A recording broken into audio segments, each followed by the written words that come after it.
Quando a gente compara e coloca lado a lado aqui, ó, com a geração anterior, a gente vê que as CPUs elas são muito parecidas, né? Olhando por fora assim, parece que não mudou nada. Então não precisamos de ferramentas para acessar aqui, ó, todos os slots M.2. É só apertar e puxar lá e a gente remove o dissipador assim. É uma das grandes vergonhas da minha carreira do audiovisual, porque era para uma emissora, uma das maiores emissoras do país. O PC desligou na hora que começou a live. Eu conversei com engenheiros da Intel e eles me disseram que dá para rodar com um LGA 1700, um cooler LGA 1700, um bracket da geração anterior. Oh, mas esse verde é bonito, né? Um verde, eu olhei as fotos, achei que o verde seria mais claro, mas é um tom de um verde mais escuro, um verde meio camuflagem, sabe? Podemos estar enfrentando um problema de placa-mãe com defeito. Não quer ligar? E muito bem, senhoras e senhores, olha só o que acabou de chegar aqui na bancada do Loop Infinito, as novas CPUs da Intel, a 15ª geração de CPUs Intel Core, que agora é conhecida como Intel Core Ultra. Não estamos mais falando aí em 10ª geração, agora tem a série, no caso aqui nos PCs, estamos começando a partir da série 200, nos notebooks começou lá no Meteor Lake na série 100 e agora com Lunar Lake nós estamos na série 200. Então a Intel preferiu começar no desktop na série 200 para já ficar alinhado com o que está sendo lançado aí nos notebooks. E aqui nesse kit nós recebemos duas CPUs para testar. O destaque aqui desse vídeo é o Core Ultra 9, o 285K, a melhor CPU desse lançamento. E depois a gente vai conhecer também o 245K, que é um Core Ultra 5, que seria o i5, né? Vai ser difícil acostumar com essa nomenclatura, mas agora é assim. E se você não assistiu o nosso vídeo sobre o lançamento dessas novas CPUs, eu resumo aqui para vocês no começo do vídeo. Um pouquinho melhor o desempenho, né? Aquela coisa de uma média de 10% no geral a mais de desempenho, né? Single Core é menos, multicore é um pouquinho a mais, mas um diferencial que é uma arquitetura nova, Arrow Lake, trazendo um consumo em média 50% inferior em relação à geração anterior e uma temperatura mais baixa, em média em torno de 13 graus a menos em relação à geração anterior. Então assim, 12ª, 13ª e 14ª geração tava subindo o consumo e a temperatura também, as CPUs estavam fritando. Agora, com a arquitetura Arrow Lake, a Intel tá pisando no freio, dando um passo para trás, falando não, vamos reduzir esse consumo consideravelmente, vamos dar um pequeno ganho ali no desempenho, mas o foco é eficiência nessa geração e nesse vídeo a gente vai montar um PC para testar. Então esse vídeo ele vai estar dividido em duas partes, a montagem do PC e depois os testes. Se você já quiser ver o resultado, os capítulos estão aí, pode pular. E aqui nós temos alguns dos componentes que nós vamos usar, porque junto com essa nova geração Intel Core Ultra série 200, nós temos também um novo socket, que requer uma adaptação no water cooler. Nós temos aqui um Core Liquid da MSI, que já vem com um adaptador aqui para o socket, o LGA 1851. Eu vou contar sobre todas essas diferenças nesse vídeo e como até dá para usar sockets da geração anterior, né, do LGA 1700. E nós temos também chipset novo, Z890, já tem uma placa-mãe aqui para a gente conhecer o que mudou, o que não mudou e os diferenciais aí dessa geração. Eu vou fazer a montagem aqui e depois a gente vai testar esses benchmarks e tudo isso que vocês estão vendo aqui vai num gabinete muito especial, que é um baita gabinete da Thermaltake, que está aqui do meu lado, que é o Core P6. Eita, nós, quase caiu a placa-mãe. TG, Core P6 TG, numa cor bonitona, ó, Racing Green Edition. Esse é muito especial. Então roda a vinheta e senta que ela vem montagem.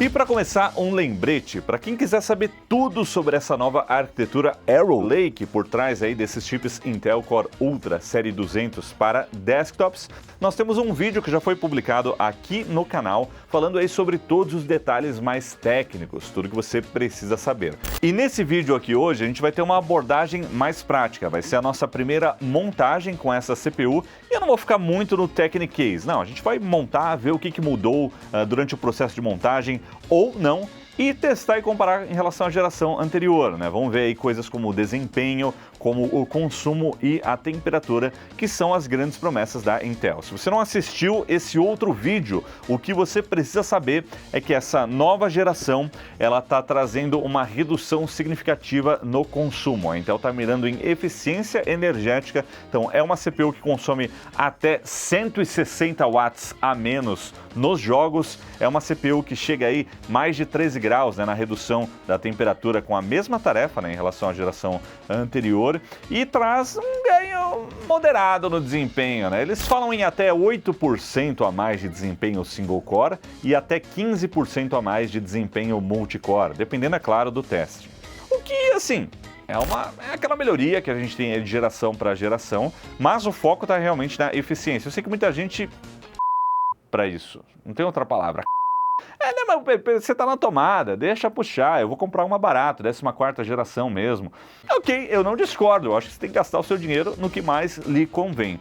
Porém, essa geração, ela é bacana porque a Intel tá pisando no freio, porque o negócio tava complicado. 12ª, ok, 13ª, 14ª, o negócio tava consumindo mais, esquentando muito e assim, não tava legal essa fórmula aí deles. Fora aquele monte de problema que a gente teve com a 14ª geração, que deu o que falar, que, segundo eles, não vai acontecer nessa geração. Vamos ver, né? Eu espero. E eu acho interessante essa otimização porque, bom, primeiro, vai consumir menos energia, vai ser mais eficiente. Isso para mim é legal pensando em montagens super compactas, né? Montagens de PC mini e TX, que a gente tem um gabinete apertado, não tem muito espaço para ter um sistema de resfriamento mais robusto e também está colocando uma fonte ali que às vezes é pequena, né? Então é legal porque dá uma equilibrada. Até porque a gente sabe que a próxima geração aí da NVIDIA vai consumir até 600 watts só na GPU. Esse é o grande rumor aí da 5090. Então é bom que a CPU ela fica mais comportada e também desce, né, esse consumo para chegar no nível da AMD, que hoje está muito mais eficiente. Você pega uma CPU aí série 9000 da AMD e compara com uma 14ª geração da Intel, o consumo é muito diferente, né? É muito diferente. A AMD também esquenta um pouquinho, mas a Intel frita. E agora, não mais. Então, amém. Eu acho que é um passo na direção certa, porém, vai acontecer aquele fenômeno das pessoas para esse lançamento por não ligarem para a eficiência energética, mas eu acho que é um ponto positivo, pensando aí como um entusiasta de tecnologia. Então hoje a gente vai fazer essa montagem com o Core Ultra 9, mas depois eu trago para vocês alguns dados também sobre o Intel Core Ultra 5. Esses são os sucessores do 14600K e 14900K, né? O Core i5 e o i9 aí da geração anterior. Agora, se você decidir comprar uma CPU dessas, existem algumas coisas que precisam ser levadas aí em consideração. E também é importante lembrar que essa caixinha aqui que vocês estão vendo não é a do produto final, né? Que a gente recebe aqui como uma amostra para testar e conhecer o produto.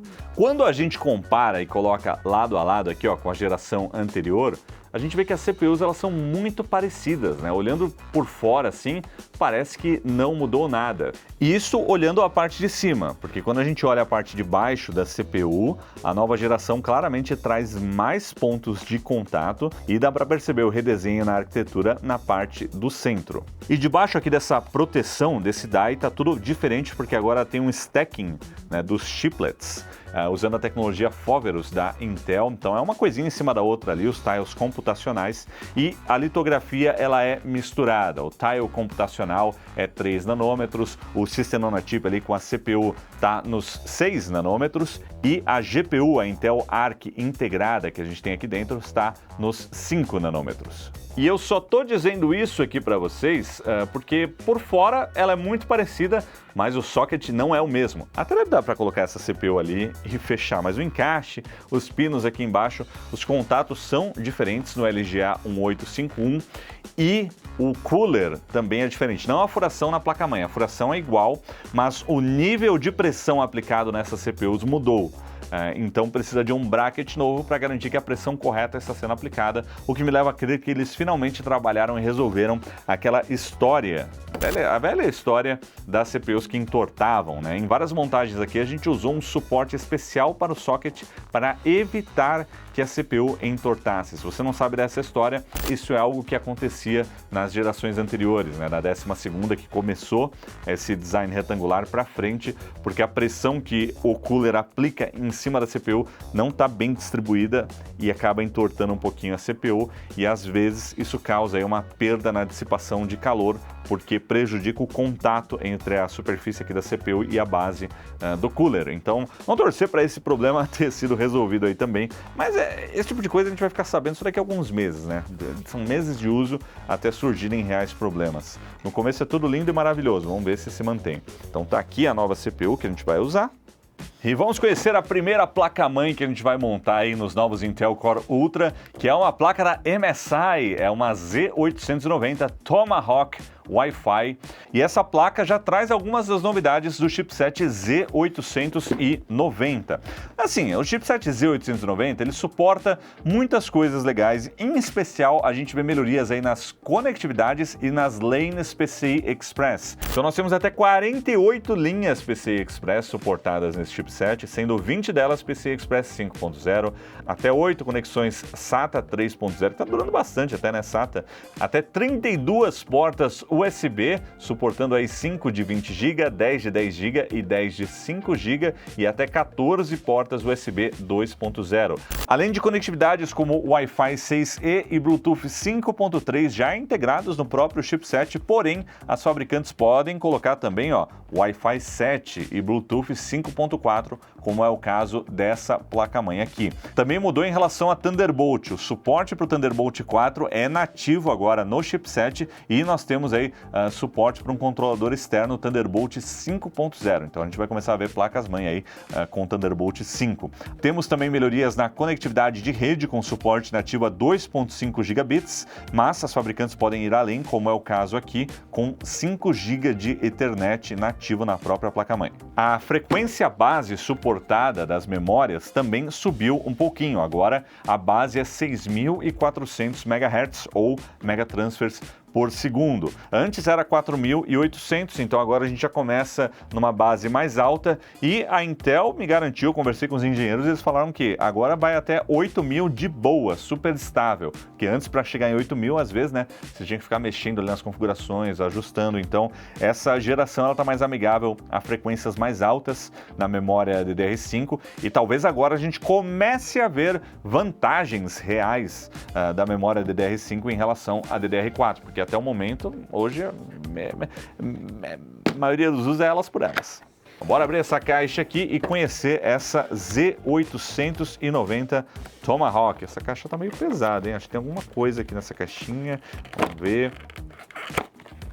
Temos a antena do Wi-Fi, anteninha do Wi-Fi 7. Pô, esse é o primeiro PC com Wi-Fi 7 que eu tô montando, hein? Precisa de um roteador Wi-Fi 7 agora. O futuro chegou. E aqui está a placosa no formato ATX, uma placa num tamanho convencional, né? O ATX é o mais normal que tem. Rasguei o plastiquinho. Suportinho do AliExpress, link na descrição. Que saudade de usar esse suporte, faz tempo que eu não faço montagem aqui. E aqui dentro da caixa nós temos aí o restante dos acessórios, dos cabos. Então tem cabo de RGB, temos extensão de front panel, 2 cabos SATA, tem aqui parafusinhos do SSD, do slot M.2. Tem uma chavinha aqui, olha que beleza, eles mandaram uma chave que é uma chave hexagonal aqui, mas para mexer no que aqui? Sabe aquela base para o parafuso da placa-mãe que fica no gabinete? Essa chave aqui me parece para mexer lá. Primeira vez que eu vejo isso numa caixa de placa-mãe. A gente tem aqui, adesivos para você colocar aí na caranga da sua montagem. Alguns deles são etiquetas aqui do lado. Manuais e papelada, guia de instalação, olha lá. Veio da Europa isso aqui, hein, European Union. E por fim aqui, um pendrivezinho, olha lá, pendrive que a gente coleciona aqui no Loop. Esses pendrives viram instalação de Windows aqui. Ou até eles se perderem. Acontece com uma certa frequência. Agora, olhando essa placa-mãe, algumas coisas me chamam a atenção que não são necessariamente do chipset novo, Z890, mas sim do design aí que a MSI está adotando. Eu estou falando MSI agora, vocês ficam enchendo meu saco quando eu falo MSI. Que a MSI está adotando aí no design das placas mais topo de linha como essa. Então não precisamos de ferramentas para acessar aqui, ó, todos os slots M.2. É só apertar e puxar lá e a gente remove o dissipador assim, sem nenhuma necessidade de uma ferramenta. Aqui a gente tem um dissipador de chipset, então não dá para tirar. Tem um outro aqui que tem 2 parafusinhos, parece que tem mais um slot aqui embaixo, mas o acesso aí a 3 dos slots M.2 que a gente tem nessa placa, você faz sem nenhuma ferramenta e também instala o SSD sem a necessidade de uma ferramenta, porque não tem mais parafuso, né? É um encaixe rápido aqui. Essa é uma das novidades que a MSI está colocando nas placas a partir de agora, assim como esse botão aqui para você destravar, ó, o slot PCI Express. Aliás, eu acho que esse aqui trava e destrava lá, ele tem 2 posições, olha que bacana. Ele dá um clique e segura, mas assim, a placa vai empurrar ele para o lado aqui, né? Tem até uma curvinha aqui na pecinha que é para ela ser jogada para o lado quando a gente encaixar a placa-mãe. Agora, uma outra diferença que eu estou percebendo aqui é a posição dos conectores de alimentação da CPU, que geralmente ficam aqui, né, nessa região, mas aqui nós temos um conector de fan e nessa placa aqui a gente tem eles próximos do conector da placa-mãe de 24 pinos, o que pode ajudar no cable management, né? Porque vem da fonte aqui para esse canto, já abastece aqui e você não tem que passar um outro cabo aqui atrás. Então achei interessante, vamos ver como é que vai ser na hora de montar. De resto, acho que é convencional. A gente tem um outro conector de alimentação aqui embaixo de 8 pinos que pode ser usado para fornecer uma alimentação adicional para os dispositivos PCI Express que estiverem ligados aqui nessa placa. Então às vezes você ligou a placa de vídeo e mais 2 placas, sei lá, placa de captura ou placa de áudio que acabam consumindo um pouco mais de energia, tem essa via a mais aqui para fazer a alimentação. Eu descobri sobre esse conector no meio de uma live que a gente estava fazendo um job, o PC estava desligando sozinho, velho. Sozinho, do nada. E era de uma... Eu nem vou falar, é uma das grandes vergonhas da minha carreira do audiovisual, porque era para uma emissora, uma das maiores emissoras do país. E o PC desligou na hora que começou a live. E era isso. Tinha muita coisa pendurada no PCI Express e eu não tinha colocado uma alimentação. Naquela placa ainda era Molex, era pior ainda. Mas depois que a gente colocou, aí funcionou de boa. No fim deu certo, tá, o job, mas eu passei uma vergonha, viu? Nunca mais aconteceu também. Fora isso, os recursos que nós temos aqui nessa placa-mãe são bem convencionais, né? Então a gente tem os conectores de fan espalhados aqui, vários aqui na parte de baixo, conector ARGB. Cadê o RGB? Não tem um RGB, tem 3 ARGB, ó. Tem 1, 2 e um terceiro aqui do lado. Ah, não, tem um RGB 12 volts aqui também. Então são 4 controladores aí para os LEDs da caranga. E as conexões PCI Express. Uma PCI Express 5.0, 2 PCI Express 4.0, um slot aqui para SSD M.2. PCI Express 5.0 e 3, um embaixo aqui desse dissipador e os outros 2 aqui que eu já abri também PCI Express 4.0. E em termos de conectividade, nós temos aqui uma porta HDMI para puxar o vídeo aí dos gráficos integrados, suportando até 8K 60 na resolução. 2 portas USB tipo C que também são Thunderbolt 4, então é USB 4 e é Thunderbolt 4 aí com a banda de 40 gigabits. Uma porta USB tipo C com 10 gigabits de banda e aí aqui nós temos várias portas USB, todas bem inclusive etiquetadas aqui, porque a gente vê certinho a banda dela aqui, então não é 3.2 de não sei o que, não, ó, USB 10 GB são essas 3, USB de 5 GB são essas 4 e acabou, não tem USB 2.0 aqui atrás. Nessa placa nós temos USB 2 só se você usar as conexões ali no gabinete para ir da placa-mãe para o gabinete ou para um hub. Além disso, temos 2 botões da BIOS, né, o Flash BIOS e o Clear CMOS, as antenas para o Wi-Fi 7 e a conexão de áudio. Lembrando que nós temos aí a porta Ethernet também de 5 GB, o que é interessante porque em algumas placas mais caras, mais topo de linha, você consegue ter porta de 10 GB, mas é meio que dedicado, né, não é nativo. Nativo agora está sendo 2.5 gigabits no chipset, então esse deve ser um novo padrão, né, um novo mínimo, que antes era 1 gigabit. E isso é legal porque cada vez mais a gente está vendo aí soluções para a gente ter uma rede cabeada melhor, né, com mais de 1 gigabit. Então é bacana que as placas estão adotando esses valores mais altos por padrão. Você não precisa pagar uma fortuna agora para ter 5 gigabits. Uma placa-mãe topo de linha, que também é uma pequena fortuna, mas não é uma fortuna como uma fortuna de uma placa mais fortunosa, que custa mais caro, que tem a conectividade 10 gigabits. Próximo assunto? Vamos encaixar de volta aqui esse dissipador. Tô achando ótimo esse negócio aqui que não tem ferramenta, não tem parafuso. É só clicar. Olha lá, pronto, encaixou, velho. É muito bom. Vamos já colocar o nosso SSD aqui, que eu vou usar aqui hoje. E para essa primeira montagem com Intel Core Ultra Série 200, nós vamos usar um MP600 Elite da Corsair. Bora instalar esse SSD sem a necessidade de ferramentas, o que eu acho maravilhoso. Mas lembrando, né, não esquecendo aqui de tirar o plastiquinho do chicletinho térmico que nós temos aqui embaixo. Só encaixar aqui, descer aqui do lado, pronto, tá aí, ó. Não precisa nem clicar na pecinha, porque essa peça aqui, o dissipador, ele vai fazer esse trabalho. Então, eu tirei o adesivinho dele aqui, ó. Aí você vem aqui, encaixa aqui, ó. Pronto, acabou. Olha lá, não tá fazendo nenhuma pressão desigual aqui no SSD, tem que parafusar, não tem nada. Na hora de tirar o SSD, ó, apertou aqui, puxou, ó. Aliás, o adesivo térmico é tão forte que o SSD quase vem junto. Pronto, então é isso. São pequenos detalhes no mundo das montagens de PC que trazem uma satisfação inenarrável. E esse é o socket lendário, aquele que não podia ser nomeado durante a Computex, lembra? Que atrasou pra caramba e as fabricantes não podiam mostrar o que era, né? Só que era a próxima geração da Intel. Muito parecido com a geração anterior, acho que a única diferença que eu percebo aqui é que essa pecinha aqui, ela não é redonda na ponta, né? Ela é plana, o que ajuda na hora que você vai botar o dedo aqui para puxar e soltar. Fora isso, ó, tem mais pontos de contato do que a geração anterior, mas é o mesmo tamanho. Então, será que a 14ª geração, se você tentar colocar aqui, ela encaixa e fecha? Curiosidade aqui, ó. Ah, ela não encaixa, ó. Ela fica, o tamanho é o mesmo, ó lá, entrou igual, mas ela fica um pouquinho mais elevada e não vai deixar você fechar. Quer dizer, você até pode fechar, mas você vai estragar muito a placa. Então, deixa eu tirar aqui. Aliás, ela só não fecha porque a CPU ela tem uns pequenos recortes em volta que fazem um encaixe perfeito, né? Então, se não tiver esses recortezinhos que a gente vê nos cantinhos ali do socket, não vai encaixar. É bom, né? Ajuda, porque se você tentar colocar um 14ª geração, você não vai conseguir. Então, vamos encaixar a CPU correta aqui. E o segredo na hora que você está colocando a CPU é não fazer nenhuma pressão. Se você tiver que apertar ela aqui, é porque deu ruim.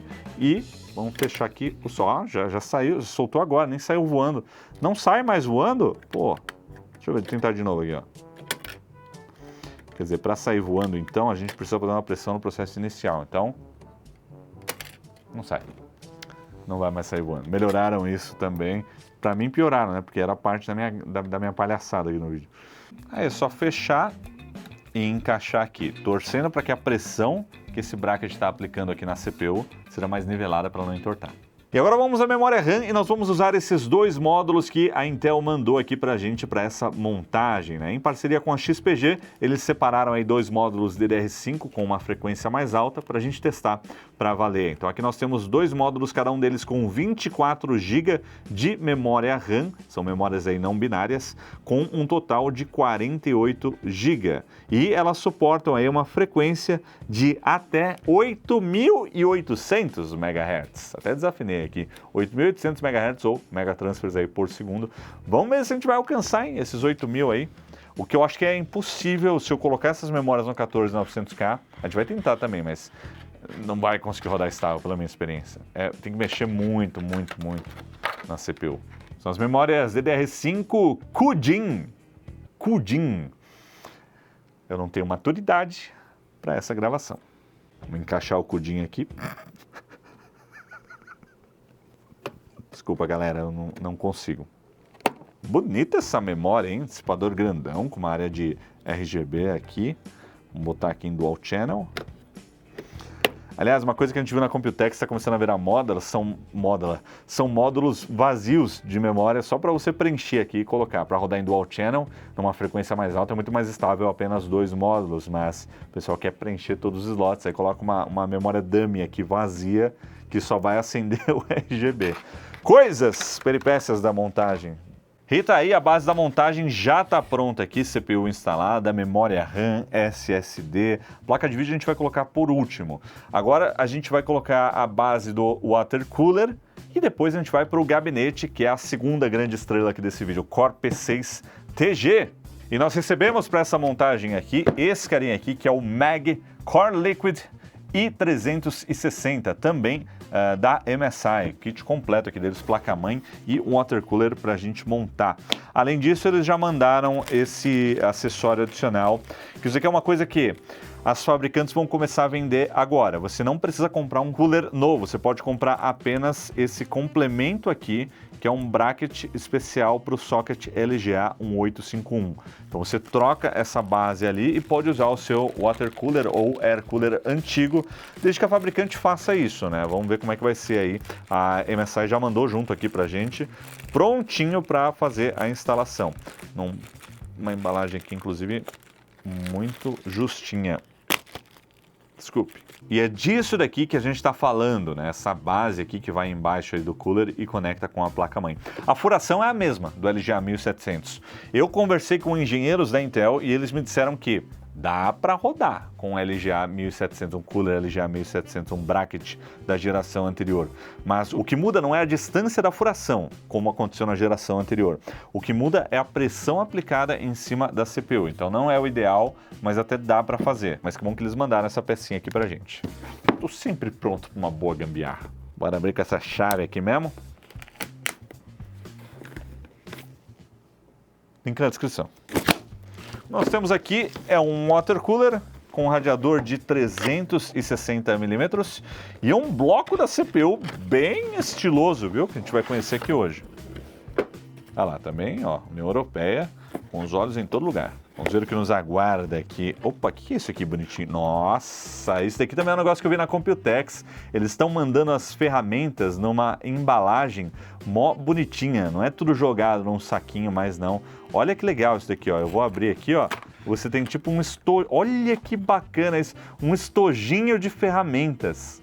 Tudo super organizado, com os nomes para você não se perder. Não, isso dá. Por favor, palmas. Coisa maravilhosa isso aqui, são as pequenas delícias das montagens de PC. Obrigado, MSI, obrigado. Fiquei feliz à toa aqui. Caraca, correu uma lágrima aqui, que momento. Olha como eu sou bobo, eu fico feliz com isso aqui, ó. Olha que bacana isso aqui, ó. Ó. Depois desse pequeno prazer, nós temos aqui, ó, o water cooler, que já vem com os fãs instalados aqui no radiador. Tá tudo parafusado já, os cabinhos todos organizados, depois a gente puxa aí para montagem. E o bloco da CPU, que é bonitão. Esse bloco é bem bonito. Ah, mas que delícia! Nós temos aqui a passagem do fio por dentro do... Não. Se fosse, ia ser bom demais, não é não. E tirando o water cooler aqui da caixa, nós temos, ó, bloco do radiador aqui de 360 milímetros que já vem com 3 fãs instalados, ó lá, tá tudo aqui já instalado. E do outro lado aqui, o bloco da CPU. E olha que bonitinho esse bloco aqui, ó, quadradinho com essa parte espelhada que também tem RGB. E aqui embaixo, ó, o adesivo, ó, na base. E eu adotei uma política agora que é a seguinte, a hora que eu ver isso aqui eu já tiro, porque eu já cometi esse erro. Ao vivo. Não foi ao vivo, né? Mas foi gravando. E tem mais um bagulho aqui, ó. Não sei o que é isso, não. Parece ser um organizador de cabos aqui para colocar... Ah, aqui, ó. E encaixar aqui para passar os fios aqui por trás, ó. Eles não ficarem aparentes. Pô, eles estão fazendo umas coisas legais, hein? Agora, voltando aqui ao estojinho, com esse estojinho aqui, até a parte mais chata do vídeo ficou legal, né? Que é montar a base aí do water cooler na placa-mãe. A gente tem um bracket da Intel, que era aí para série 1200, 1700, e a AMD não tem um bracket porque usa o nativo da placa-mãe nesse modelo de water cooler. E aí nós temos esse novo aqui, que é o LGA um 851, que é o que eu vou usar. Aí eu preciso apenas pegar aqui os standoffs da Intel.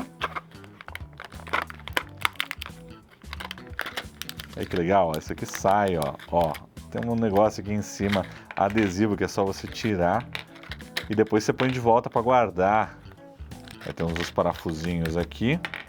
Isso aqui elimina também a necessidade do manual, né, de você ter que ir lá e ver qual que é o tipo da Intel ou o tipo da AMD, porque está escrito aqui em cima do estojo. Cara, como uma coisa tão boba ajuda tanto. Deixa eu puxar aqui a pasta térmica desse lado. E é isso. Parabéns pro taiwanês que pensou nesse negócio. Eu tô sinceramente impressionado com isso. E o que tá aqui, na verdade, que é o LGA 1700. O que tava ali era o 1200. Então eu vou tirar esse daqui, colocar esse outro novo. E ele parece... A gente parece ter uma pequena diferença na espessura dele. Então acho que é isso que eles querem dizer aí com a questão da pressão, né? Vamos encaixar aqui, ó. Pronto. Eu esqueci dessa parte aqui, ó, que vai atrás da placa-mãe. Ah, Will, burro! E essa é mais uma evidência aqui de que a furação é a mesma, né? A gente está usando aí essa peça da geração anterior para encaixar aqui atrás na placa-mãe. Esse, no caso, ele é meio modular, né? Que ele mexe um pouquinho aqui, ó, e aí funciona com mais de uma geração. Essa 1700 e a mais atual é mais aberta. Um truque para isso aqui não sair do lugar durante a montagem é se eu colocar uma fitinha aqui, colocando uma fita gaffer aqui que a gente usa no estúdio, para dar uma fixada e poder girar ele sem sair do lugar. Depois eu tiro ela. Agora vem a pasta térmica aqui da MSI. Vamos colocar uma gotinha aqui. Vou pôr um oblongo, né? Porque é retangular. Um senhor oblongo, né, Will? Porra. E bora encaixar o bloco da CPU para finalizar. E aqui vai a dica que o engenheiro da Intel me deu. Se você for usar um cooler que não é para essa nova geração, né, que é para o socket LGA 1700 aí da Intel, então você não tem o bracket novo, a hora que você for colocar esses parafusos para dar pressão, não aperta muito, vai só até você sentir um pouquinho de resistência. Então essa é a dica se você for usar a geração anterior. A hora que você sentir um pouquinho de resistência, você já para. Se tiver a nova, aí você pode ir até ficar bem firme mesmo. Por fim, a GeForce RTX 4090, aquela Gaming X Trio. Aquela que foi o primeiro unboxing de 4090 aqui no Brasil, foi essa exata placa que está com a gente desde então e já rodou aqui em várias montagens. É ela que nós vamos usar para poder testar aí essa CPU. Precisamos de uma GPU potente, hein? E ficou bom o negócio, hein? Tá combinando. Water cooler da MSI, placa-mãe da MSI, placa de vídeo da MSI, tudo combinando. E o dragãozinho da MSI, o Lucky, ó lá, ele pira quando tudo combina aqui com a marca dele, ele curte, né? Sabe o que está parecendo? Um duende lá do Chapolin, daquele episódio estranho lá da água de Jamaica, sei lá. Tá meio estranho, mas beleza. Vamos conectar esse cooler aqui, porque eu quero testar. É um conector misterioso aqui, o JAF_2, que com um cabo que vem aqui na caixinha da placa-mãe, a gente ganha aí, ó, uma extensão com alguns conectores adicionais. Então é isso, aí a gente tem, ó, um RGB no cabo, controlador de fan, e o que me parece ser o front panel. Então tem um front panel na placa-mãe e tem um outro aqui. Vou falar para vocês que eu gostei bastante dessa placa-mãe, fazia tempo que eu não tinha tantas surpresas positivas durante uma montagem. Agora só falta a fonte para a gente testar e ver se deu certo aqui essa primeira parte aqui da montagem. E no nosso projeto a gente usar uma fonte de 1050 watts da Thermaltake, na cor branca, porque aqui tinha aqui. Mas aí eu lembrei que a gente tinha aqui de outro projeto que a gente desmontou, uma fonte de 850 watts de potência, que assim, eu fico com receio de usar ela numa 4090, já usei antes, mas com a Intel 13ª ou 14ª geração, consome muito, né? Então eu acho que faltaria potência, mas como aqui essas CPUs elas consomem até metade do que a geração anterior, eu não fico com aquele receio de ficar justinha no mínimo da especificação técnica dessa placa de vídeo. Então bora usar essa daqui de 850 watts. Então, vamos abrir esta fonte de 850 watts aqui, que é uma Tough Power GF A3, que a gente já usou aqui em outros projetos. Uma fonte que tem garantia aí de 10 anos, tem uma certificação 80 Plus Gold, traz aí um switch silencioso aqui, ó, Smart Zero Fan. Quando você deixa isso aqui ligado, se a carga estiver baixa, o fan não precisa girar, né? Porque ela tem uma boa gestão térmica e ela acaba sendo aí mais silenciosa. Bora ligar esses cabos. Primeiro aqui o da placa de vídeo, agora o da placa-mãe. E os da CPU, que é um cabo duplo. Acho que não é o ideal, mas esse primeiro teste aqui, mais de boa. Pronto, tudo ligado. Bora conectar aqui e testar. E não tem botão para ligar a placa-mãe, né, na placa-mãe. Então vamos no método antigo aqui, ó.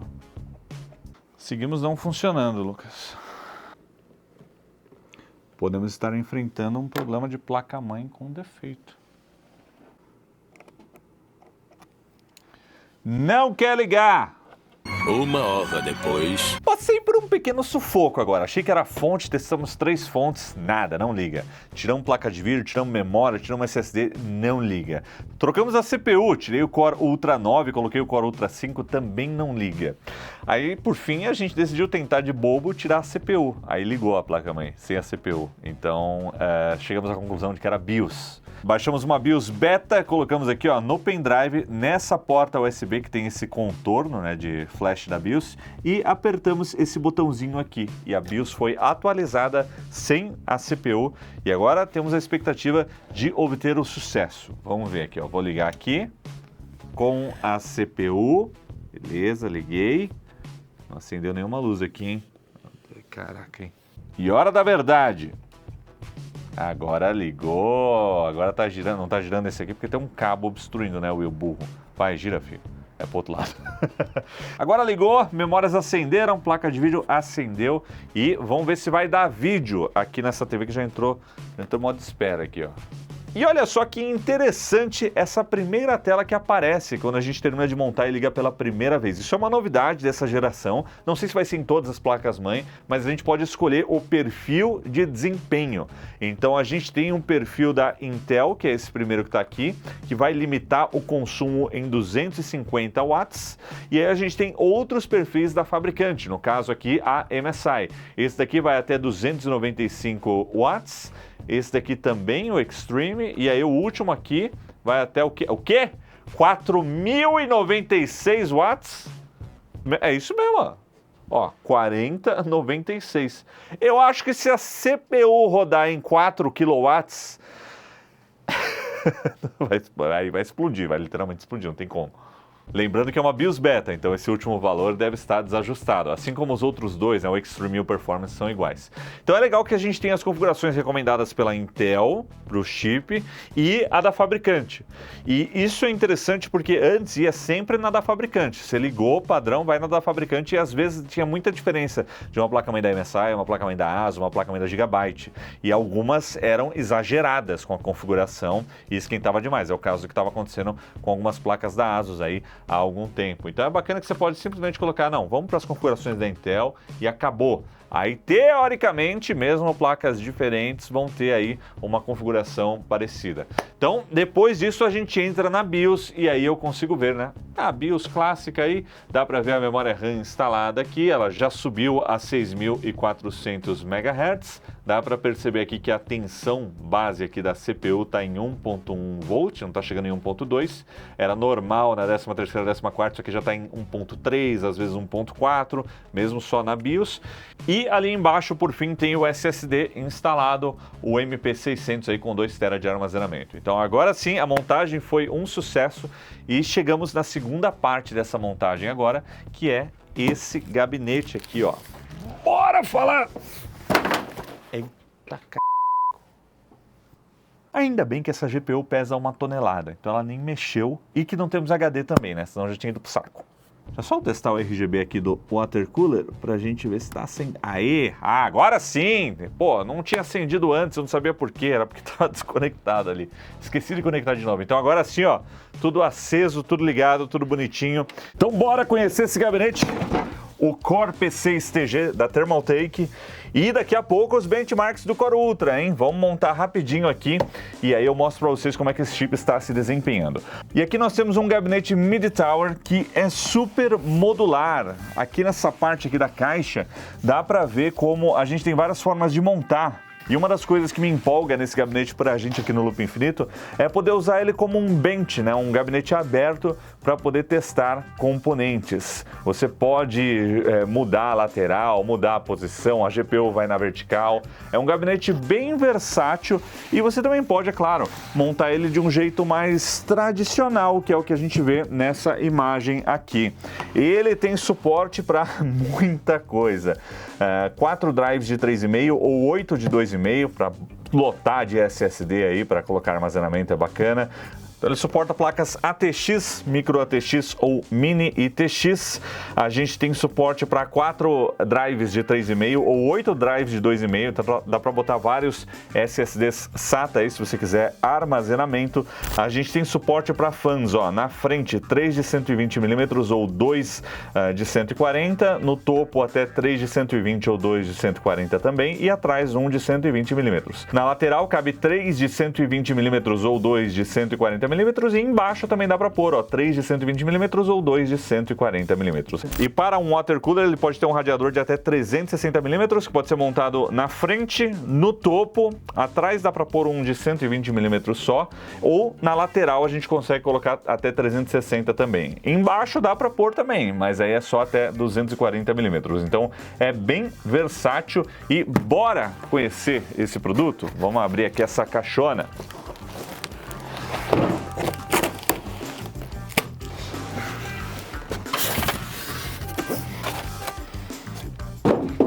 Rapaz, quanta porta USB na frente, que beleza, hein? É um senhor mid-tower, completamente modular. Ele vem com vidro aqui nessa lateral e no que seria a frente aqui do gabinete, né? Dá pra ver aqui, ó. Com várias portas USB. Essa foi a primeira coisa que me chamou a atenção. Então, tem 2 portas aqui de pelo menos 5 gigabits, 2 USB 2.0, uma USB tipo C, fone de ouvido, microfone. E tem também 2 botões, o reset aqui embaixo e o outro para ligar ali em cima. E em cima aqui, ó, também é vidro, nessa parte de cima aqui. Agora que eu mexi aqui, caiu um filtro de poeira magnético que a gente tem aqui na parte de baixo também. E aqui onde seria a lateral, né, que é meio que a parte traseira nesse design, digamos assim, a gente tem alguns parafusos que ficam aqui para a parte de fora mesmo do gabinete, com algumas furações aqui para montagem. Pelo layout aqui, eu imagino que sejam baias para os drives de 2,5 ou 3,5. E por fim, a fonte fica posicionada aqui atrás, na parte de baixo. Nós temos aí 1, 2, 3, 4, 5, 6, 7 baias PCI Express, com um espaço aqui para montar a placa de vídeo na vertical também. E aqui em cima, ó, é onde vai o I/O da placa-mãe, com um slot aqui para um fan ou um radiador de 120mm. Então vamos abrir aqui esse gabinete, ó. Para abrir ele tem alguns parafusos, não é bem um parafuso, né, que você tira com a mão mesmo, também não é thumb screw. É estiloso, todo metálico, com círculos concêntricos. Tampão de vidro. Oh, mas esse verde é bonito, né? É um verde. Eu olhei as fotos, achei que o verde seria mais claro, mas é um tom de um verde mais escuro, um verde meio camuflagem, sabe? De exército, meio militar o bagulho. Gostei, achei um tom bacana. E é diferente do que a gente costuma montar, né? Preto ou branco o tempo todo. Então, eu sei que muita gente gosta do neutro mesmo, mas e aí, o que vocês acharam dessa cor? Comenta aí se você teria um gabinete nessa cor verde. Lembrando que o P6 ele tem outras opções de cor, tá? Esse case aqui que eu tô mostrando para vocês, dá para encontrar aí numa opção preta, numa opção branca e por aí vai. Mas o mais legal desse gabinete é que dá para desmontar toda a estrutura dele. Então nós temos 2 parafusos aqui nesse cantinho, 2 aqui, 2 ali, 2 lá. E se você tirar tudo isso, você tira toda a moldura e pode deixar ele bem aberto mesmo também, como um open bench, que é o que a gente quer fazer aqui depois. Por enquanto eu vou fazer a montagem dele como ele tá aqui, e pelo espaço que a gente tem nesse gabinete, eu acho que vai ser uma montagem muito simples. Eu espero. Vamos tirar essa tampa traseira aqui. E era isso mesmo, a gente tem a furação aqui dos drives, ó, tem mais um filtro de poeira. Ele tem filtro de poeira em todos os locais que podem ser usados como entrada de ar, inclusive aqui em cima, né? Se você quiser ir contra as leis da termodinâmica e puxar o ar quente de cima e soltar ele para baixo, você pode também. Para tirar essa caixa aqui, eu tenho 6 parafusinhos aqui dentro. Eita, nós! Bom, consegui tirar a caixa, né? Assim, isso aqui também você só precisa usar se você for prender os drives, né? Senão pode deixar sem. Tem essa daqui também para prender alguns drives e aqui em cima também, total de 8 drives de 2,5.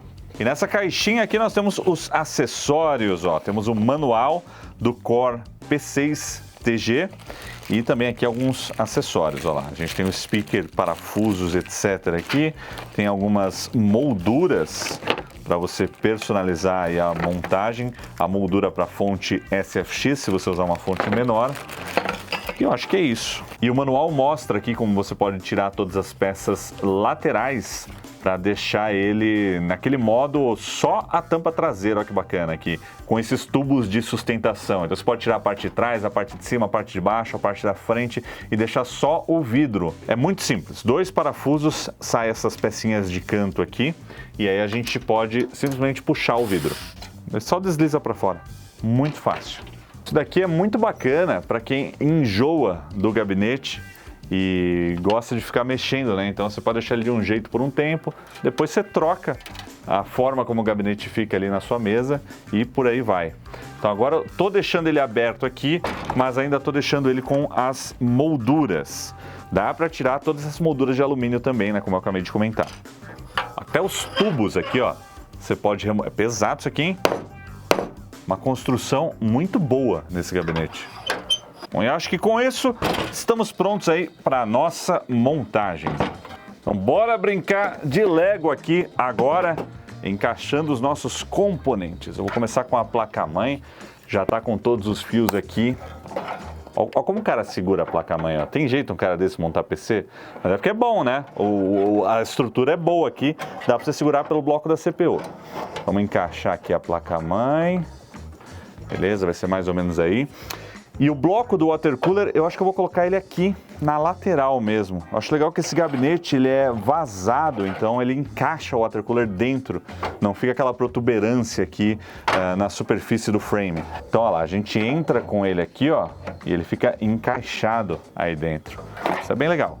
Vai ser mais ou menos essa posição que eu acho que é a mais fácil aqui. Depois a gente coloca alguns fãs exaustores ali em cima.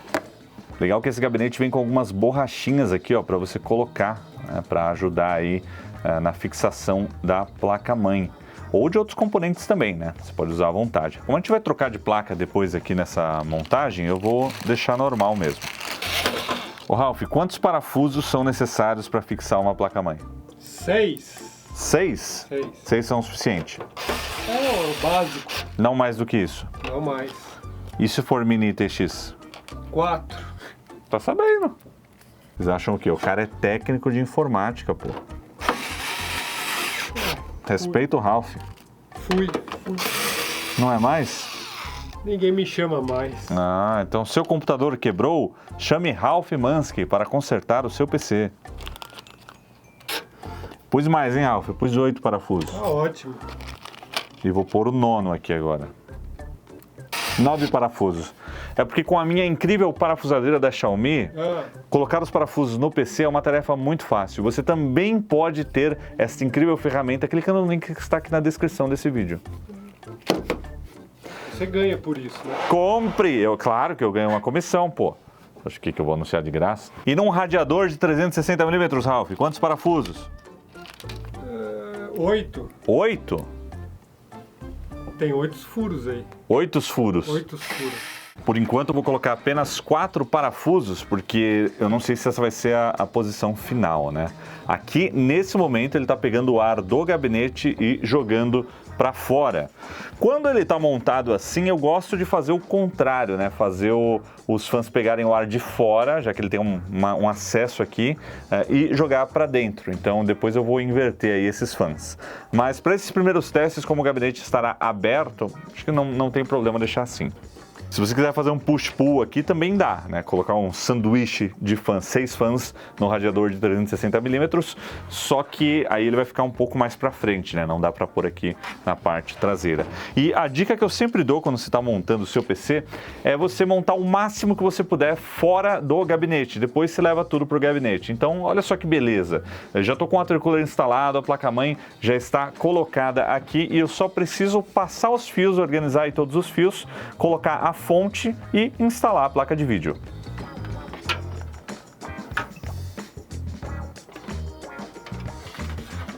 Como esse gabinete tem muitas furações para organizar os cabos, é fácil deixar tudo escondido. Olha que beleza. Então já passei os cabos da fonte, já estão todos aqui organizados. Agora vamos colocar a fonte aqui, né? De fato, essa furação e essa aqui em cima ajudam bastante a enxergar tudo que está ali na hora de encaixar os cabos aqui na fonte. Prontinho, fonte instalada, tudo conectado, foi fácil colocar a fonte aqui também, é um gabinete bem tranquilo de trabalhar. E agora, antes de colocar a peça final, que é a placa de vídeo, eu vou fazer todas as conexões das portas USB, dos controladores aqui, do botão de liga e desliga, reset, etc. O temido front panel.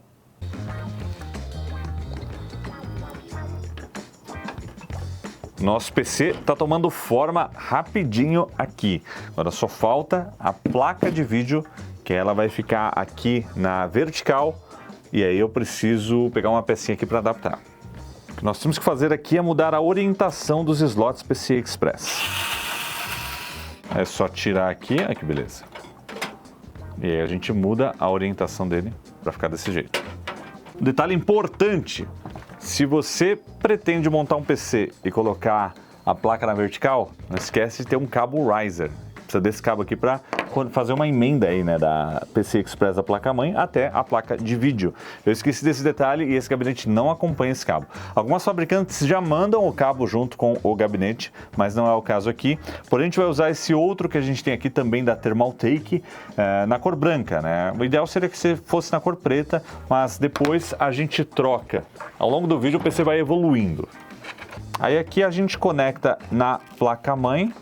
E vocês devem estar se perguntando, nossa, mas ficou feio isso aí. Mas o bacana dessa placa grande é que, quando eu termino de encaixar ela aqui, ó, sumiu o cabo. Quer dizer, dá para ver um pouquinho aqui embaixo ainda, mas ficou bacaninha. Depois eu vou arrumar um riser preto, até o fim do vídeo vai estar ajeitado isso daí. Por fim aqui, ó, o conector de energia da placa de vídeo. E tá aí, o essencial do nosso PC já tá pronto, só falta complementar aqui com alguns fãs em cima, embaixo e ali na parte traseira, mas assim, um gabinete muito tranquilo de se trabalhar pelo tamanho dele, né? Ele é grande, então você tem muito espaço, muitos acessos. A baguncinha dos cabos aqui atrás, ó, ela nem existe direito, isso que eu nem organizei ainda. Mas a passagem dos cabos já ficou toda certinha aqui no centro, ó, só colocar algumas abraçadeiras aqui para fixar.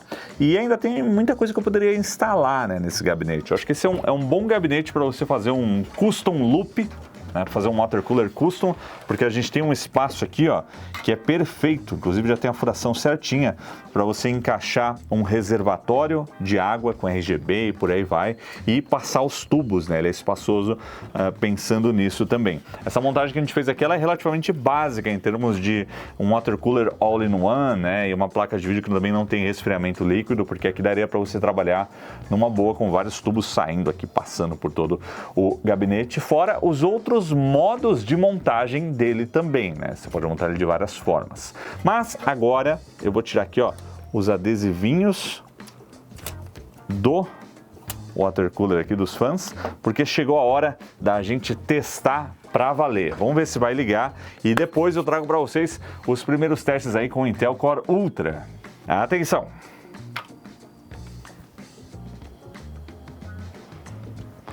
Ufa! Já levei um susto já nesse vídeo hoje. Mas deu certo. E essa é a aparência desse PC que a gente acabou de montar. Todo ligado. Hoje a gente está combinandinho aqui os componentes, né? MSI e Thermaltake com as memórias aí da XPG e o SSD escondido da Corsair. Quando a gente começou a desenhar essa montagem num gabinete verde, eu tava com um pouquinho de preconceito, viu? Devo admitir. Mas eu gostei do resultado. Achei que ficou bacana. Mais legal seria se a gente tivesse, né, um water cooler custom aqui para ter um reservatório para encher esse espaço vazio. Mas ainda não tá 100%. Daqui a pouco vocês vão ver ele 100%. E com isso terminamos o essencial aqui da nossa montagem e agora chegou a hora de falar um pouquinho sobre o que vocês mais querem saber, que é o desempenho, né? Como fica o desempenho, o consumo, a temperatura realmente é mais eficiente, está melhor que o 14900K? Mas quem vai contar para vocês isso agora no vídeo não sou eu, porque eu infelizmente tenho um compromisso do outro lado do mundo, cobrindo um outro lançamento também de chip, mas dessa vez de smartphone. E quem vai contar para vocês é uma integrante da nossa equipe que já está aqui há algum tempo, mas chegou a hora dela vir para frente das câmeras. Ela nos ajuda muito com benchmarks, com os testes que a gente faz, com esses gráficos e planilhas que a gente usa aqui nos vídeos. E agora ela vai contar aqui para vocês como que ficaram aí os resultados desses testes. Então eles apresentam a Tainá, que também é conhecida na interwebs como Loba PSD. Brilha muito.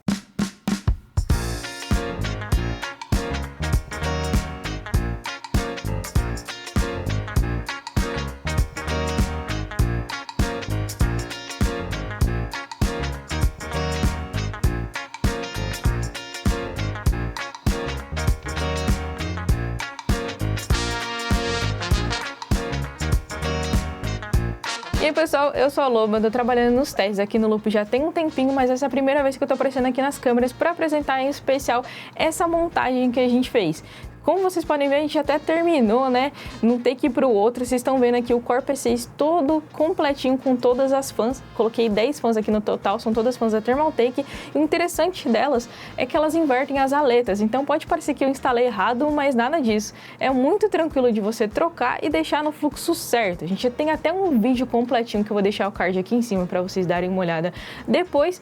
E também, claro, sincronizei todo o RGB verdinho para ficar tudo combinando, né? Tudo em harmonia com esse verde do gabinete, assim fica perfeitinho. Trouxemos esse monitor aqui para a bancada para mostrar um pouquinho mais em detalhes como é que tá o Core Ultra 9 aqui no PC. E agora no HW Info vocês já conseguem olhar aqui que o Intel Core Ultra 9 285K está instalado. Aqui embaixo tem o seu codinome Arrow Lake e também mostra pra gente, né, a quantidade de núcleos, tanto de performance quanto de eficiência. Mas essa parte eu gostaria de mostrar para vocês lado a lado com a geração anterior para falar sobre algumas mudanças que tiveram. E aqui nessa parte de números de núcleos, ambos possuem 24 núcleos, sendo 8 de performance e 16 de eficiência. Mas mudou a parte de threads, já que a gente não tem mais o Hyper-Thread que a Intel decidiu abandonar dessa vez, né? Então, o novo CPU Core Ultra 9 285K possui 24 threads, enquanto o seu antecessor i9 14900K possui 36 threads. Também é legal de citar uma diferença na frequência de turbo máxima. O anterior da Intel, o i9 14900K, promete até 6 GHz, enquanto a gente tem aqui um passo para trás com 5.7 GHz na nova geração.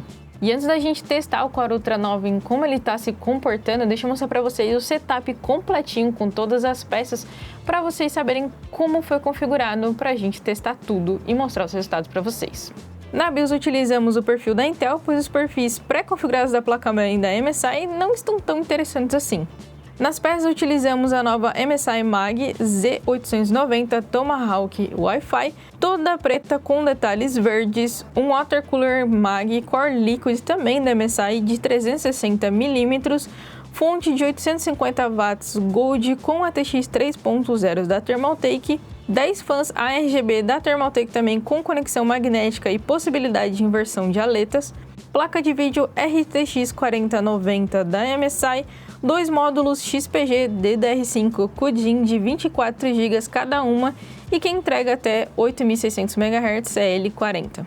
Um SSD NVMe geração 4 de 2 TB, o Corsair MP600 Elite e, claro, esse gabinete incrível Core P6 também da Thermaltake. E eu deixei aqui o Cinebench R24 rodando há mais ou menos uns 9 minutos para mostrar para vocês nesse momento como o Core Ultra 9 está se comportando. Então, dando uma olhada aqui enquanto ele está consumindo, estamos chegando a 231 de potência. É bastante coisa, só que ele está muito controlado na temperatura, cerca de 80 graus aqui. Então, é uma temperatura bem alta para esse consumo. E também a gente consegue ver um pouquinho o comportamento do clock dele, chegando a 5.4, 5.3, dependendo aí de cada núcleo. E ele finalizou aqui nesse momento com uma pontuação de 2.337. Vocês testando por aí também vai ficar por volta dessa pontuação. E depois de mostrar um pouquinho do Core Ultra 9 rodando em tempo real, vamos a todos os testes aqui, todos os resultados que a gente fez durante esse tempo que estamos com ele.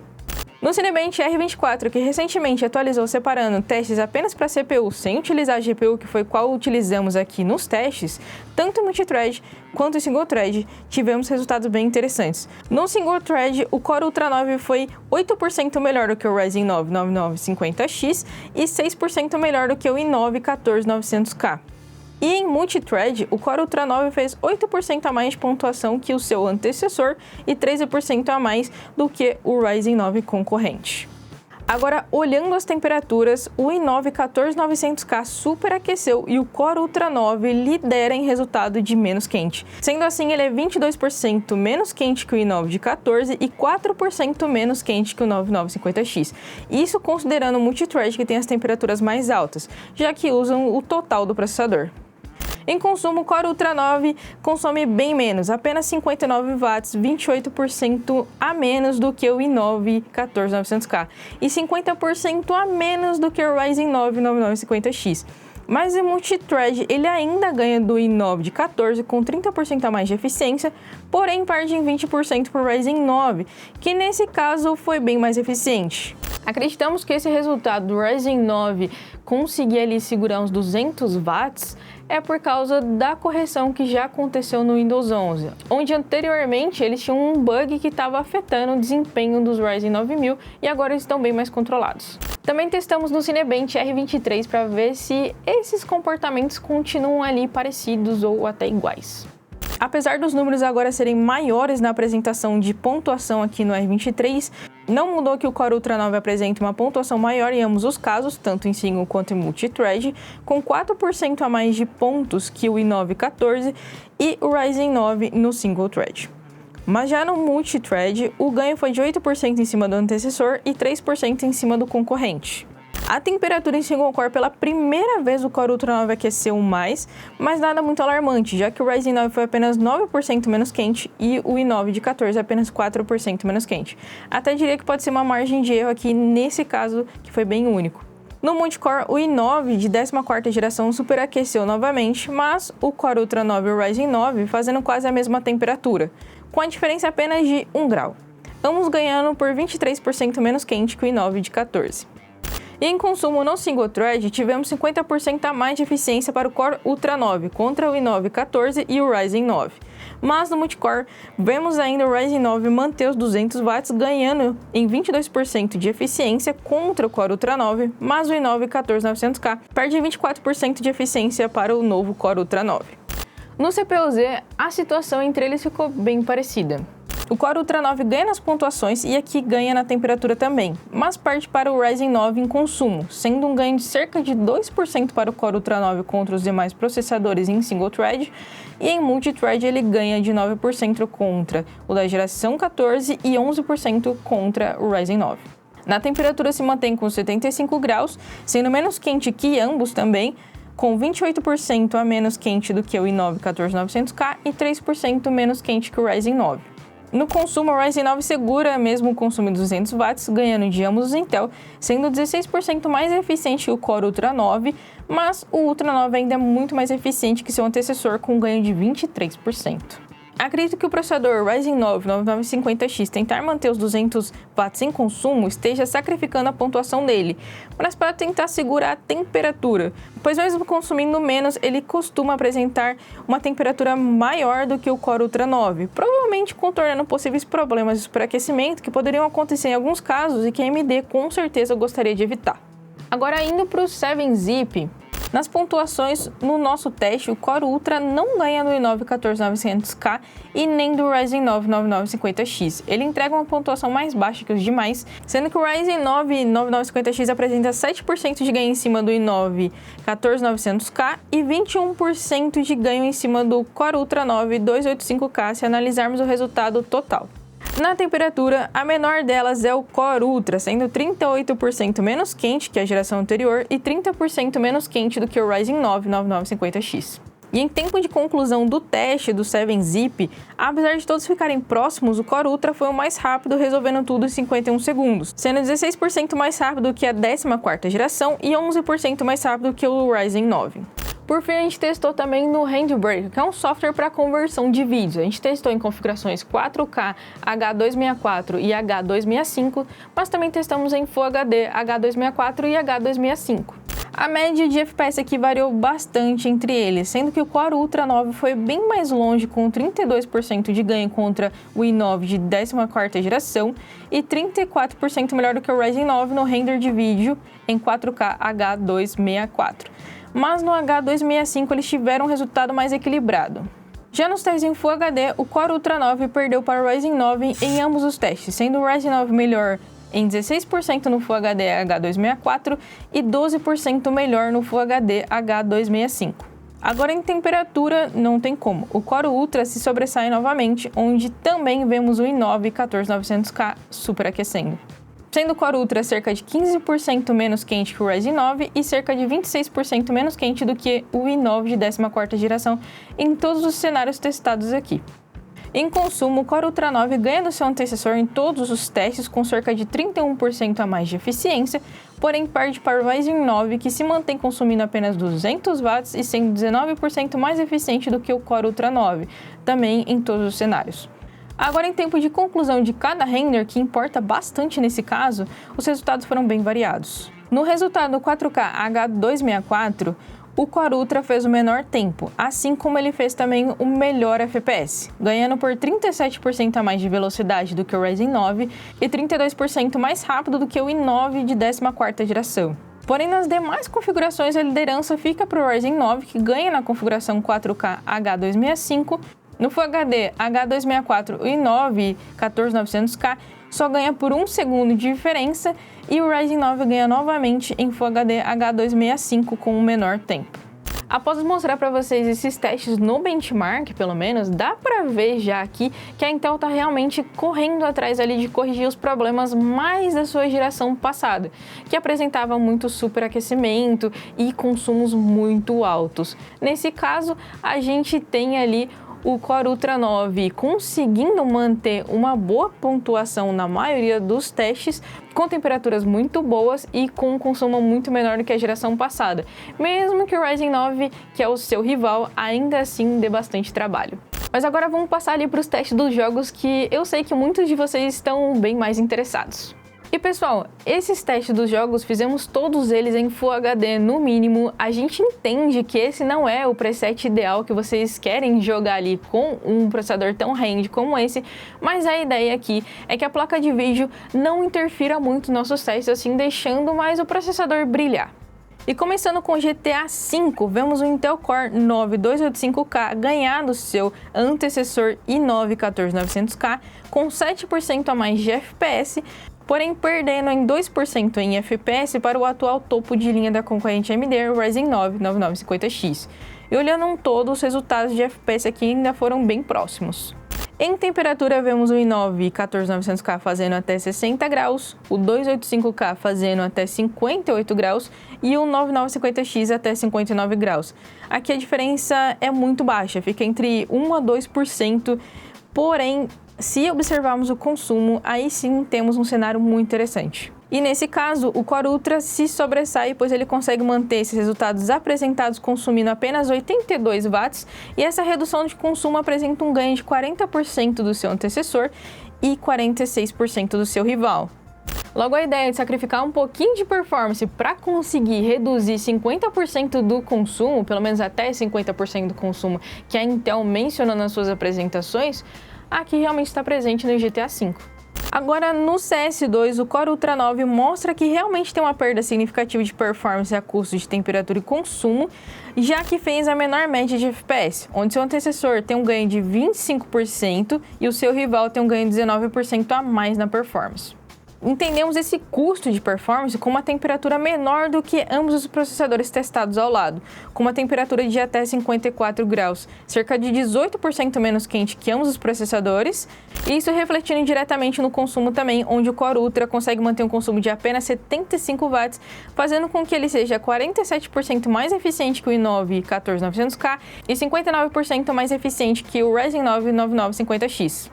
Testando em jogos mais pesados como Cyberpunk 2077, o comportamento desses processadores mudam bastante, já que aqui o i9 14900K e o Ryzen 9 9950X tiveram o mesmo resultado em performance, e o Core Ultra perdeu em apenas 5 FPS, cerca de 4% a menos de performance no final. Em temperatura, vemos o mesmo cenário igual ao dos anteriores, onde o Core Ultra ganha com uma temperatura muito menor que os outros processadores, sendo um ganho de 38% em cima do processador de geração anterior da Intel e 29% de ganho em comparação ao Ryzen 9 9950X. Em consumo, o cenário também não é diferente, pessoal. Agora eles consomem mais, já que é um jogo mais pesado, mas ainda assim o Core Ultra tem um menor consumo com apenas 111 watts, sendo 49% mais eficiente do que o i9 14900K, e 29% mais eficiente que o Ryzen 9 9950X. Também é interessante notar que apesar dele estar fazendo ali 111 watts de consumo, ele consegue manter até 53 graus. Então é uma vitória bem interessante aqui para a galera que está ali mais interessada em eficiência energética do que a performance, que a gente está perdendo um pouquinho. Agora no Black Myth: Wukong, que é um jogo bem recente, testamos ele também no baixo com Full HD, porém a sua ferramenta de benchmark não desativa o upscaling. Então deixamos ativado o DLSS em modo ultra desempenho para não consumir recursos demais da placa de vídeo e mantermos o Core Ultra entregando o máximo possível. O resultado não é muito diferente dos anteriores, já que temos o resultado mais baixo em performance dos 3 processadores para o Core Ultra 9, onde o Ryzen 9 9950X ganha do Core Ultra com 36% a mais de performance, parecido com o i9 14900K, que faz 32% a mais de performance. Vemos uma temperatura bem menor no Core Ultra, segurando até 56 graus, um ganho de 27% menos quente que seu antecessor e, igualmente, um consumo muito mais baixo se comparado aos dois, consumindo apenas 101 watts e isso representando cerca de 31% a mais de eficiência que ambos. Agora indo para o Red Dead Redemption 2, que não é um jogo tão atual, mas continua bem relevante e excelente para testarmos, já que é um jogo pesado, o Core Ultra 9 perde em apenas 1% para o i9 14900K e 5% para o Ryzen 9 9950X, bem poucos FPS a menos para manter o consumo em temperatura mais baixa que eles. O Core Ultra faz apenas 60 graus, apresentando uma temperatura similar ao Ryzen 9 9950X, mas ganhando dos 80 graus da geração passada da Intel, entregando 28% a mais de diferença nesse caso. E no consumo, esses 60 graus se devem a apenas 124 watts. Reduziu o consumo em 41% se comparado ao i9 de 14ª geração e 19% se comparado com o 9950X. Agora no Horizon Forbidden West, que é um dos jogos mais pesados que temos nessa lista, o FPS do i9 14900K perdeu pela primeira vez, mas o Ryzen 9 9950X não perde nenhum dos testes, ainda que tenha uma diferença bem pequena entre esses resultados. Temos 6% de ganho para o Core Ultra 9 e 2% de ganho para o Ryzen 9 9950X em cima do i9 14900K. E a resposta dessa situação se deve à temperatura, já que o i9 14900K superaqueceu com 101 graus, mostrando um thermal throttling que causou redução de performance. Onde o Core Ultra tem um ganho de 62% menos quente que o i9 14900K e também 32% menos quente que o Ryzen 9.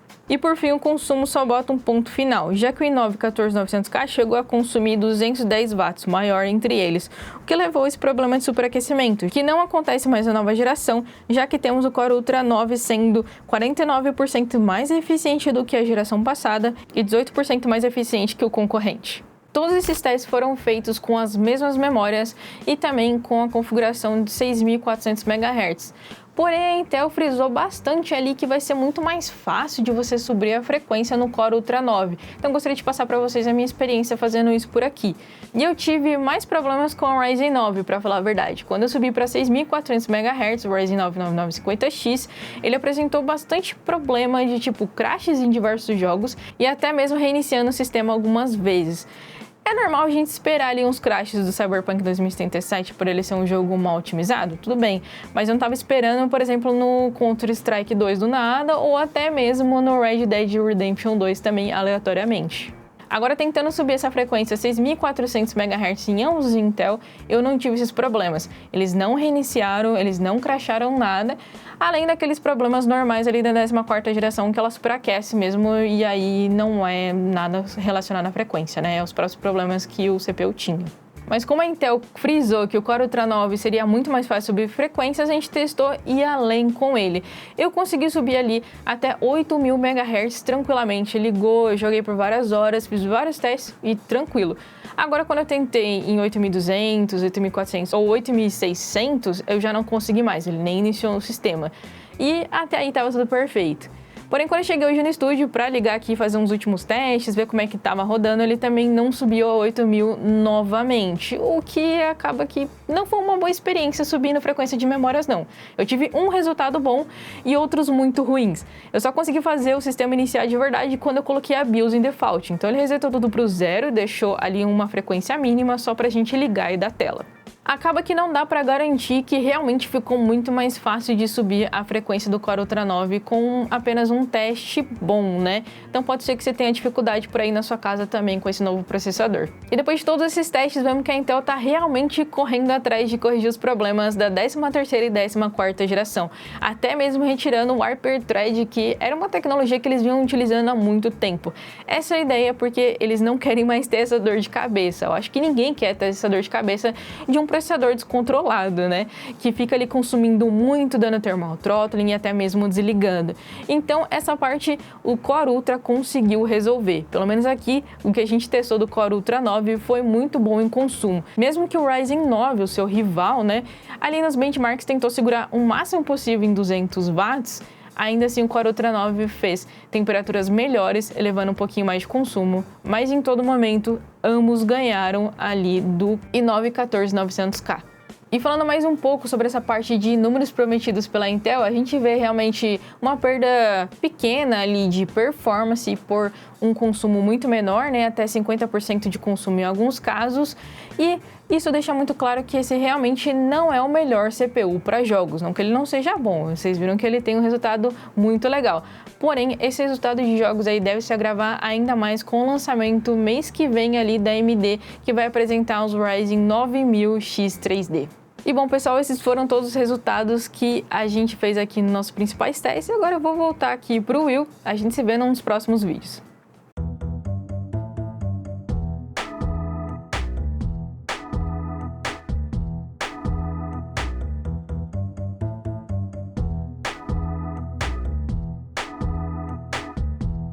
Então é isso, nesse vídeo nós fizemos aí a nossa primeira montagem dos novos Intel Core Ultra, testamos o Intel Core Ultra 9 e vocês viram agora os resultados aí dos nossos testes comparativos com a geração anterior. Eu gosto dessa ideia de uma CPU mais eficiente. Eu sei que muita gente foca apenas no desempenho, mas ainda mais quando a gente pensa em fazer um projeto compacto, mini TX, eu acho que isso é muito bacana. E assim, né, eu achei válida essa atitude da Intel de pisar no freio, parar de fazer CPU que consome demais e frita muito e fazer uma curva, mesmo que isso custe aquele ganho de desempenho que a gente vê de geração para geração, que a gente na verdade nem viu, né, da 13ª para a 14ª geração. Então eu acho que estamos com um saldo positivo até o momento nessa geração aí Intel Core Ultra. Se você não liga para eficiência energética e tem um water cooler muito bom ou não se importa em fazer um undervolt também, né, descer um pouquinho a tensão da CPU para ela não fritar, vai na 13ª ou 14ª geração. Só lembra de atualizar a BIOS para não acontecer aquele probleminha lá que estava dando defeito nas CPUs.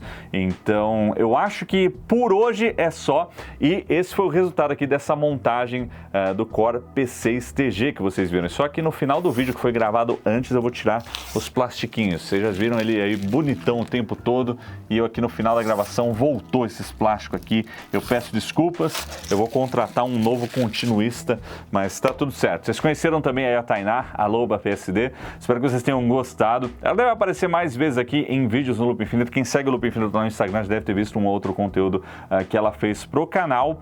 E é isso, comentem aí o que vocês acharam. Eu agradeço aí a Thermaltake que mandou esse gabinetão, a MSI que mandou a placa-mãe pra gente testar, e a Intel que mandou os outros componentes como a CPU e a memória RAM, e a Corsair também, que ajuda a gente aqui com esses SSDs maravilhosos. Se você curtiu essa montagem, ficou interessado em algum componente, os links estão todos na descrição aqui do vídeo. Por enquanto eu vou ficando por aqui, mas a gente se vê em breve. Valeu, galera, e até a próxima!